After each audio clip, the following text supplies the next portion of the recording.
2024 adalah tahun terakhir Presiden Joko Widodo menjabat. Sejumlah capaian dalam pembangunan infrastruktur diklaim berhasil membangun ekonomi nasional. Sejauh mana infrastruktur yang terbangun memberikan manfaat bagi pertumbuhan ekonomi? Termasuk di Amerika Latin dan Turki bahkan belum. Pada 19 Mei 2023 dalam rapat paripurna bersama DPR, Menteri Keuangan Sri Mulyani membeberkan capaian kepemimpinan Joko Widodo selama menjabat.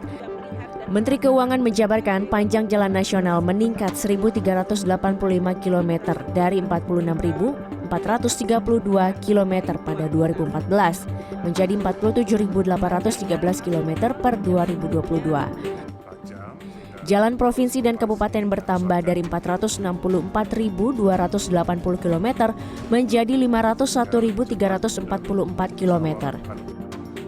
Sementara jalan tol meningkat dari 930 km pada 2014 menjadi 2.499 km pada 2022 dan 1.800 km sedang dalam tahap pembangunan.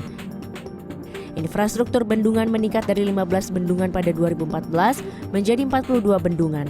Sementara infrastruktur energi dan kapasitas pembangkit listrik meningkat 20 gigawatt selama dekade terakhir antara 2015 sampai 2022. Pemerintah telah menggelontorkan anggaran infrastruktur sebesar 2.780 triliun rupiah. Menteri Keuangan juga menekankan bahwa pada 2024 pembangunan bendungan dan irigasi akan dilanjutkan. Pemerintah akan fokus untuk melanjutkan pembangunan infrastruktur prioritas nasional dan ibu kota negara Nusantara. Dalam 10 tahun terakhir kita juga melihat dan merasakan berbagai kemajuan hasil pembangunan infrastruktur. Infrastruktur vital meningkat signifikan, baik kuantitas maupun kualitas.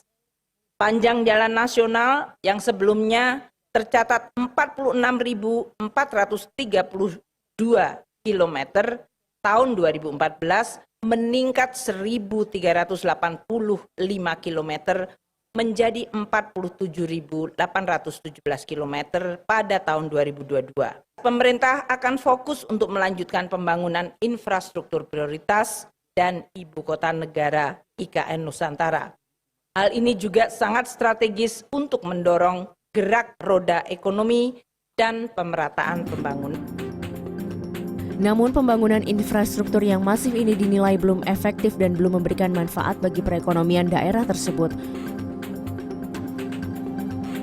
Pengamat kebijakan publik Agus Pambagio menilai perencanaan proyek infrastruktur era Jokowi dibuat berdasarkan proyek bukan berdasarkan program yang saling terkait. Akibatnya infrastruktur tersebut kurang memberi manfaat pada konektivitas, angkutan logistik, dan angkutan manusia. Agus Pambagio menyoroti pembangunan infrastruktur yang tidak melibatkan ahli antropologi saat perencanaan sehingga tidak memiliki mitigasi ketika muncul resiko tidak adanya aktivitas ekonomi di proyek tersebut. Proyek juga dibayangi oleh korupsi sehingga kualitas bangunan tidak baik. Peraturan Menteri Perhubungan juga dilanggar karena jarak pembangunan yang terlalu dekat satu sama lain, seperti yang terjadi pada Pelabuhan Batang dan Pelabuhan Kendal di Jawa Tengah.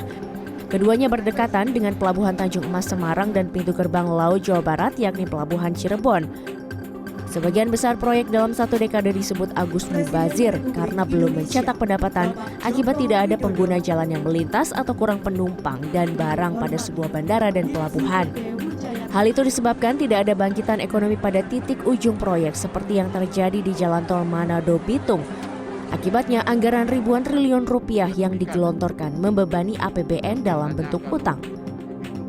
Coba perhatikan Bandara Kertajati, perhatikan Pelabuhan Patimban, Bandara Sudirman, Bandara Ngeloram, ya kan, Jalan Tol Manado Bitung, nggak ada yang lewat, nggak ada yang pakai. Jadi artinya pembangunannya masih betul, tetapi tidak optimal karena perencanaannya kurang.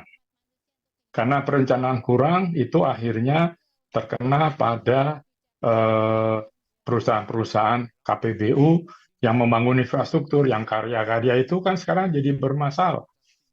Karena ketika mereka ditunjuk untuk membuat proyek infrastruktur, mereka tentu pengadaan tanah mereka lakukan, kemudian mereka beli aset, kemudian setelah jadi asetnya tidak bisa dipakai karena tidak ada yang menggunakan atau minim sekali.